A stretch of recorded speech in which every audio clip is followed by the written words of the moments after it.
Mereka yang hanya fokus untuk mencari konsumen, mereka akan loyal kepada produk.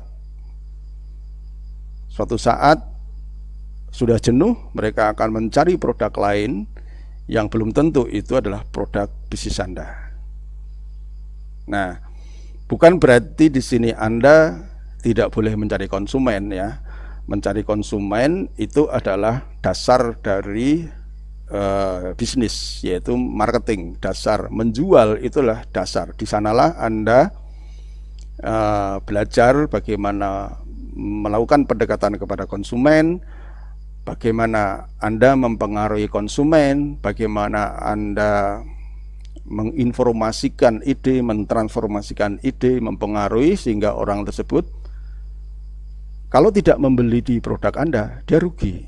Kalau dia membeli produk Anda, dia dapat keuntungan. Nah, hanya energi di bisnis ini, Anda harus paham bahwa bisnis ini Anda punya kesempatan untuk membangun sebuah network.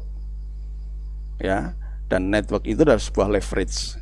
Memang di awal secara penghasilan Anda sebagai pembangun jaringan mungkin belum mendapatkan. Ini masalah mindset, belum mendapatkan banyak. Beda dengan mereka yang fokusnya 90% jualan ya.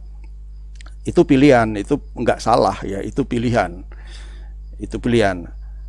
Hanya kalau ditanya, Pak, gimana cara sukses di bisnis NASA bisa dapat passive income? Ya, tidak ada pilihan lain. Anda harus belajar untuk memanage jaringan Anda. Ya. Sehingga apa yang harus optimalkan? Yaitu perbanyaklah mulut-mulut distributor. Distributor itu punya mulut fisik dan juga punya mulut media. Nah, yang terpenting tujuannya adalah untuk membangun pola duplikasi. Artinya bagaimana agar ketika Anda mengajak jaringan, menambah member baru itu mindsetnya benar di awal ya, mindsetnya benar di awal ya. Boleh Anda lakukan jualan, tapi yang penting mindsetnya benar ya. Tujuannya untuk membangun duplikasi yang orientasinya pada pertumbuhan jaringan. Oke, berikutnya. Oke. Yang berikutnya, yang kedua. Bisnis network marketing adalah bisnis tentang penggandangan ya, penggandaan dengan prinsip agar bisa tergandakan, agar bisa dilakukan banyak orang. Prinsipnya adalah harus bisa atau mudah ditiru. Make it easy, buatlah mudah, sehingga dapat dilakukan banyak orang untuk mengejar leverage atau daya ungkit.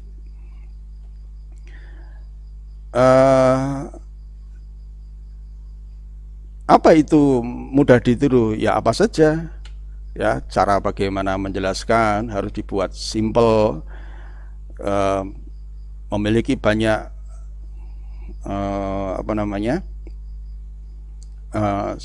stok digital ya, aset digital, kemudian menggunakan alat-alat yang begitu mudah, kemudian melakukan home sharing yang semua orang bisa melakukan karena semua orang punya rumah, semua orang punya teras rumah. Kemudian target penjualan yang tidak berkesan menyulitkan, yang bisa dilakukan oleh banyak orang. Nah, itu yang harus menjadi fokus utama teman-teman semua ya. Kalau memang Anda ingin membangun network yang besar. Ya, kan pertanyaannya begini, Pak, jaringan saya kok nggak tumbuh-tumbuh ya, padahal saya sudah melakukan mengajak orang, merekrut orang. Nah, permasalahannya tidak cuma sekedar orang ngajak orang di bisnis ini ya. Permasalahannya tidak itu ya, nanti kita akan jelaskan. Seringkali kita melakukan upaya untuk menyelesaikan solusi, tapi solusinya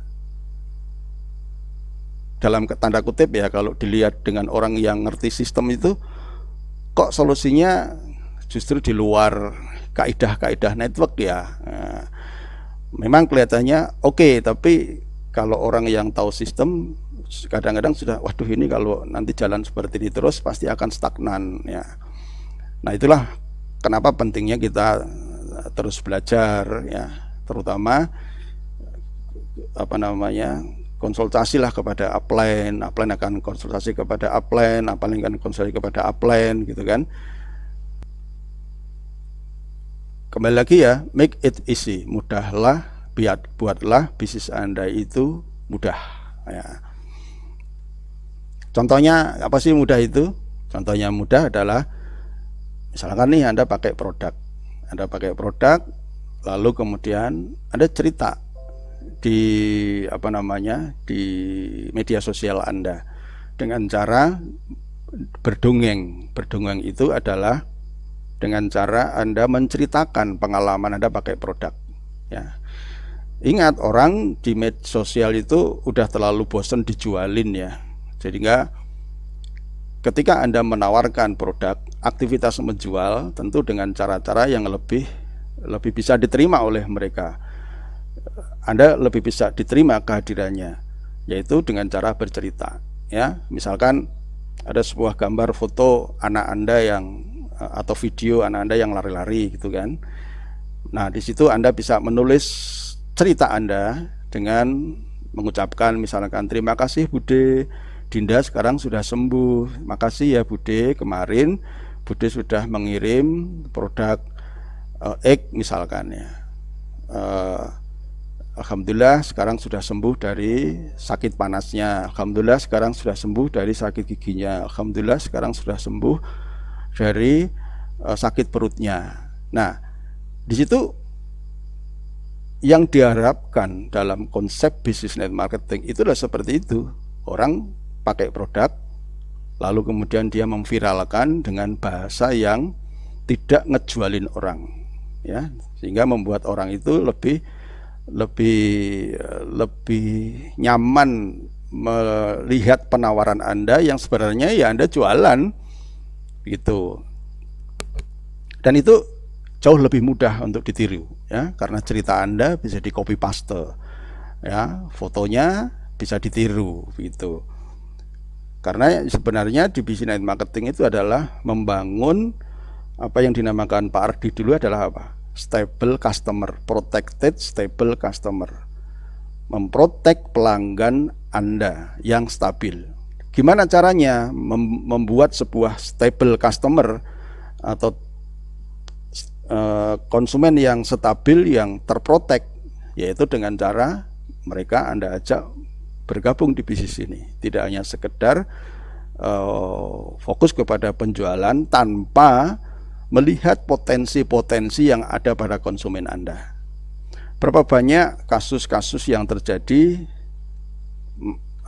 konsumen-konsumen itu akhirnya mendapatkan produk dari distributor lain dan akhirnya dia bergabung dan akhirnya dia mengembangkan bisnis ini lalu menjadi stokis. Banyak, kalau saya sering tanya sama stokis-stokis itu ya, awalnya kenal NASA dari siapa? Oh, dulu saya pakai produk Pak, dulu saya dapat tawaran waktu di pertemuan, saya pakai Crystal X, saya pakai Sunpro, saya pakai Depro, saya pakai NSTM. Wah, bagus itu Pak. Nah, tapi waktu mau pakai lagi, orangnya yang jualan sudah pergi ke kota yang lain.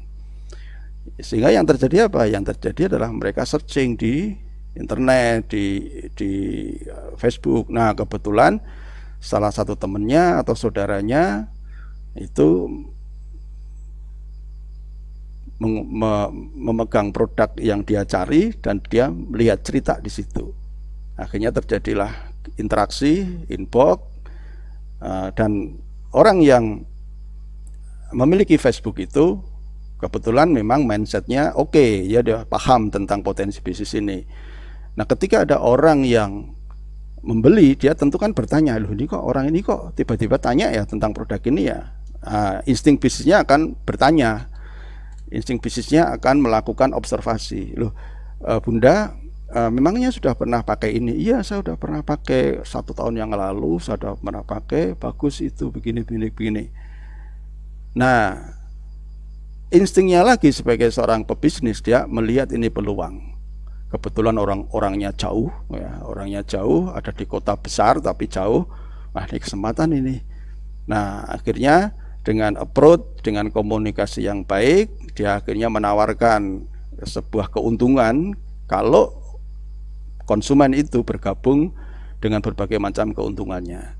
Ya, presentasi itu namanya kan, namanya juga itu namanya presentasi. Ya. Akhirnya orang itu bergabung, dan kebetulan juga si orang yang mengajak ini punya komunitas yang baik, ya, dia punya support yang baik, dia punya lingkungan yang oke. Maksudnya lingkungan yang oke itu dia dengan upline-nya